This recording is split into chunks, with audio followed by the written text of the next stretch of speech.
Hello, and welcome to my last review of Series 1 of Primeval. I cannot believe it's been this quick. And I can't believe I've got here. I've actually made it to the finale. And wow, what a finale. I've literally just finished watching. It's the first review I've done straight after. Normally I give myself a little time to think about the episode, then I'll go and do the review, but I've come straight off, and wow, it's one of those episodes that it's a game changer in the series, because this time we find out that not only do the anomalies go to the past, but they also go to the future, so they work both ways. So that means creatures from the future can come into our world and cause havoc, because they wouldn't be friendly. But no, what an episode. I know I've said that about 5 times now, but it doesn't matter. There's so much going on. It really ties up the series quite nicely, leaves suspense, and leaves some more mystery for if there was a chance to have a series 2. Please, we got 4 more after this. It really lives up to the rest of the series. This episode, unlike other episodes, which I'm not moaning about because all the other episodes from this series have been brilliant. There's not been one episode which I've been like, oh, I can't watch this, it's boring to watch. But this episode gives everyone, like, no one's the main character. Everyone's got their own plots, but they don't feel like subplots. It feels like everyone's drawn into one big plot. The plot summary of this, I guess, would be that the Forest of Dean anomaly reopens, so it's a nice connection back to episode 1. And Helen comes through. Well, there's stuff going on at Abby's zoo where she works, where people are going missing, and a lion goes missing, which I thought was really nice. Like the king of all beasts, king of the jungle, gets killed essentially by king of the future predators. The direction of this episode again by Jamie Payne, written again by Adrian Hodges, which we haven't seen for the last 2 episodes. He hasn't written one, and his direction is great. It's probably the best directed episode of the series, I think. There's some really great some great scenes, like where Abby and Stephen are in the tunnel with the sea lions. That's great. The part where the predator's on top of the lion enclosure, and you don't see anything, which is quite nice. You see it, like you see the creature's head and you see its feet, but you don't see the whole creature, and you don't see that till the very end, which is very suspenseful. I really like it. This episode's got some loads of suspense. It's a big suspense episode with twists, and it just ties everything really nice and neatly together. I don't know where to start. Like, there's so much going on. I'll start with characters. No Rex. Oh no, there is Rex. There is Rex in a really nice little scene between Abby and Connor, where it's kind of like they share a little moment where she's trying to get him to chat, like to practice on chat lines, and he kind of really awkwardly, which is great for Connor because he is awkward. He's not supposed to be great. Tongue twister. He's not supposed to be great with the ladies, and he's like, "You can fancy a mate, can't you? Given the circumstances." And Abby's just like, a bit awkward. But no, there's a great scene between them. Rex is there. He's a barman. Which is just another great Connor line. Lester in this episode gets lots of lines. Him and Helen's banter is brilliant. Like, even in the really awkward, intense moments, he had me laughing. Like, there's a great scene where Helen gets Stephen. We find out, like, there's something going on between Stephen and Helen. And it's kind of like the Abby and Stephen relationship kind of kicks off again. Like, Abby you can see she's got this liking for him again. And she's kind of forgiven him for episode 2. And that's really obvious in the tunnel sequence where they're kind of flirting. And, yeah, and then we see Stephen with Helen at a pub. Not a pub, but like a bar, student bar or something. And there's some sexual tension there, and I'm like, what? No, obviously I know what happens at the end, but it's a bit like, ooh, something's going on. Would have been great to have got maybe a bit more foreshadowing of that, but I think we did in episode 3 when he was saying about like I think he's been seeing Helen before this. I've got a feeling, it's my little theory, that he's been seeing Helen for a while. Yeah, and then I think Abby starts to figure that out, that there's something. She says to Connor, like, something's not right with Stephen. And, like, Connor and Abby, they kind of do their own little investigation, like, with the bats. They take a blood sample of the lion enclosure, It's weird. It's got weird it's bat DNA, but really messed up bat DNA, which is really good and suspenseful. Because you're like, what prehistoric creature? You're trying to figure out what prehistoric creature could it be this week. Instead, again, I was really expecting when I first watched this in 2007. I was expecting a dinosaur in the finale because let's face it, we haven't had one this series, and ever it's a dinosaur show, even though no dinosaurs in the first series. But no, they put a big game changer curveball, and it's Creatures from the Future, and it's a great scene between Helen, Cutter, Claudia, and Lester, and it really works. Like she's like, "Come on, Cutter, you know, you come on, Nick, you ever since you stepped through the past, you've always fought it." And he's like, "You're telling me you've been attacked by a creature from the future?" And she's like, putting one of her Helen smiles, and Lester's just like, "Great." And there's nothing we can bloody do about it. He's just I just watched the episode because I can't quote. I forget the quotes, but he's like, "Oh, I really wish." He's like, "No, I'm really regretting not staying in PR management or something like that." It's great. And like Helen's like when I saw like because it chased Helen through. That's a big reveal. The reason it's killed and all these people have gone missing is because the predators in our time. It's killing and eating people. Thanks to Helen accidentally getting like nearly like she's studying it in the Permian and she gets too close and it chases her through and it sets up a den and it has like there's loads of baby predators which are actually really cute even though they're ugly they're like fugly babies but yeah and like she says something like oh I came back um, as soon as it happened I wanted to let you know and Lester's like oh how very public spirited of you. Great line. There's a great scene where the dogs are like they have to go through the woods and they're in the woods and Ryan says to Cutter like, "What do we do if we see it?" And he's like, "Kill it." And he's like, "But I thought we don't kill these creatures." And he's like, "This one's from the future. It's too deadly." And because it's from the future, it won't affect the past or the present. And Ryan's got a great line where he's like, "Great, he's like, oh, shoot to kill, great. If I've been feeling like a social worker, which I thought was really nice, giving him some more development. So yeah, Stephen and Helen have their little subplot mixed in with Helen and Cutter's subplot. Like Helen wants Cutter to kind of have sex with him in a scene and like go back in his bed, and he's moved on. He's got Claudia now. Great scenes with Claudia as well. Claudia is the only one with her own kind of subplot that doesn't connect to the others, which is a great foreshadowing of her eventual devolution, I guess. It turns out that like she's having all these bad dreams, these bad nightmares. She has a really great dream sequence where she thinks that Gorgonopsid's in the Home Office, and then she wakes up and the music goes back to the wonderful music of like all cheery and happy, like, and she's like, oh, thank God it's a dream. And she just turns her head and it's like roaring in her face again, and it's a great sudden shock. Really like that. Music's great for this episode, especially with the Cutter and Claudia kiss at the end, Cretaceous Seas.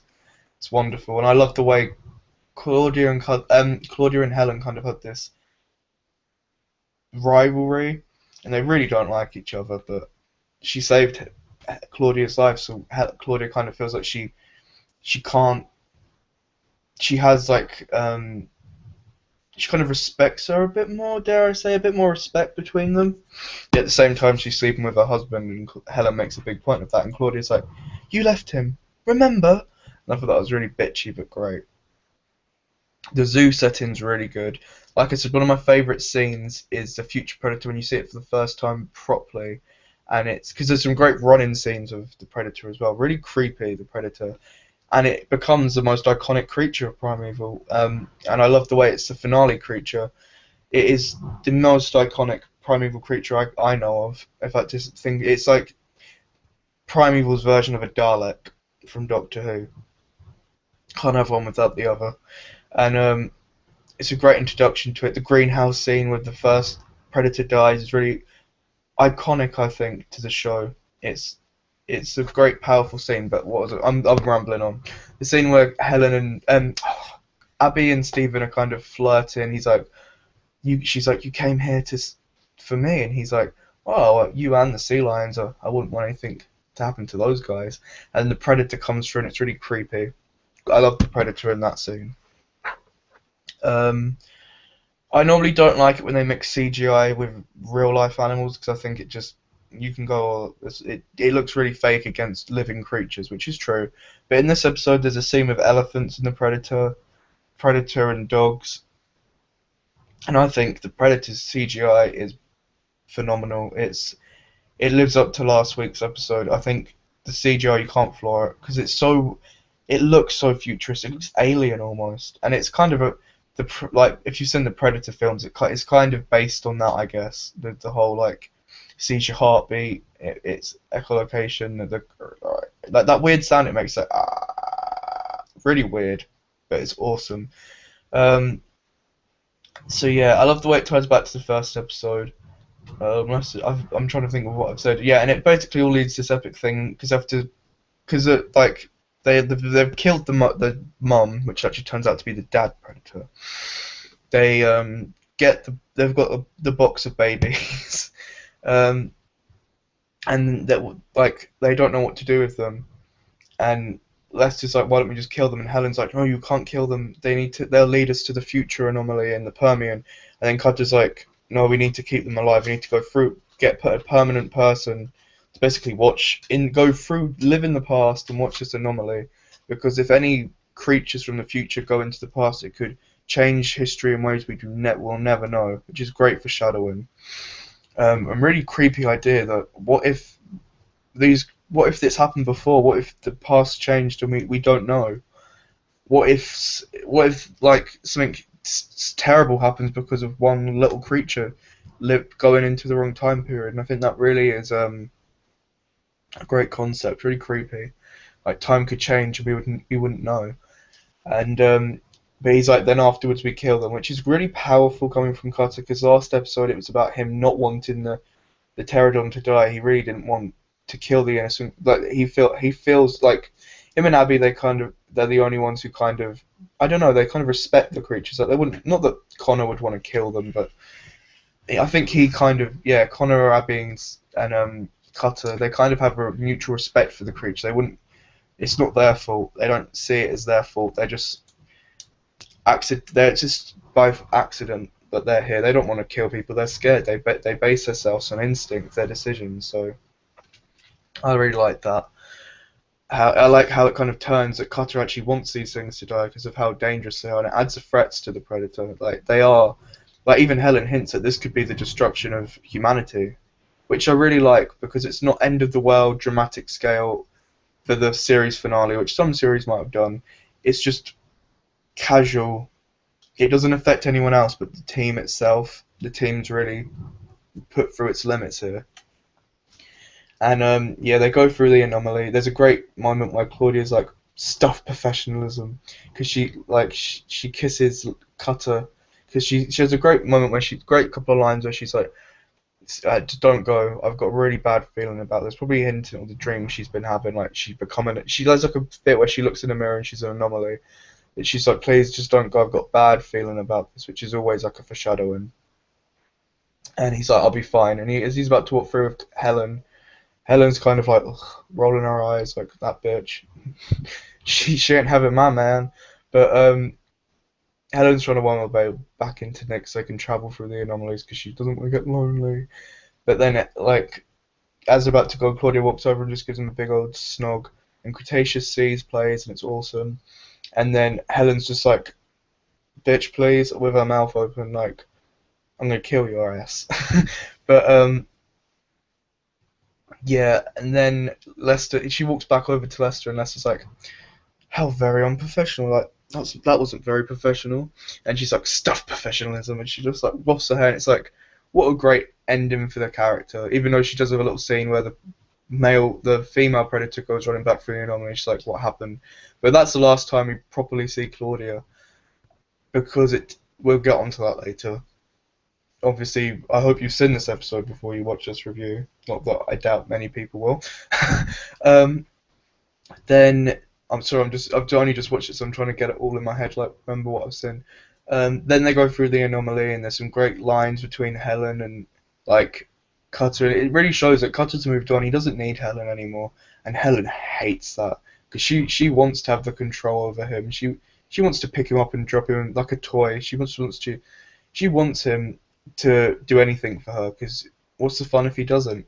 Like she can't use him, and he's moved on, and he's just like, for once, it actually wasn't nothing to do with you, the kiss, and yeah, and then they set up the camp to find the anomaly, and Cutter takes a picture of Helen. She's like, oh, let's just have a memory, just take a picture, and this really eerie music comes on. It's like as he takes a picture, he's like, we've been here before, and then the big reveal is that they've made their own past.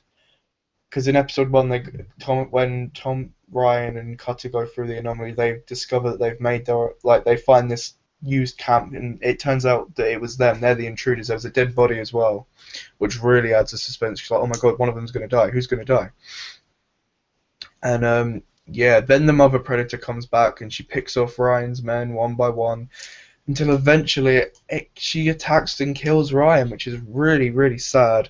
Because I really like Ryan as a character. It would have been great for him to have a bit more development because he was kind of like a side character, if you like, even though he did save the team on numerous occasions. And he gave his life to save the team, save the world, really. The whole evolution course by going back, which I really liked. Great death, not too big and drawn out and overacted. It was just really subtle and sad. But as the mommy predator goes to her babies, a big Gorgonopsid comes from episode 1, and I'm like, yes! And they have a giant fight, which is really well directed. Really, I'm a big fan of that scene. And the predator's on its back, ripping at its eyeballs, and he throws it off, and you're like, oh, the predator's dead. Then it jumps back after it's eating the baby. The Gorgonopsid, this is the main part of the story. The Gorgonopsid eats the baby predators. Mama comes back, beats him up. You think the predator's gonna win, and then the Gorgonopsid is just like, fuck it, and just falls back on itself with the predator on its back, snapping the predator's bones and killing it. Which I think was really nice, because they could have done it that the predator killed the Gorgonopsid, and it'd be like future wins. But I really like the way it's like, no, there's been bigger things and scarier things before your time, and it's like, you're not going to beat the past. And it's a really great callback to episode 1, I suppose, of the Gorgonopsid returning. And I really like the way that the past wins, and it grabs the mama's body and just runs. And Cutter and Helen are just kind of like, the hell just happened? They go over to Helen, like Cutter says, any of them survived the babies, and Helen's like, no, I don't think so. So they go and bury the men, and then they go back.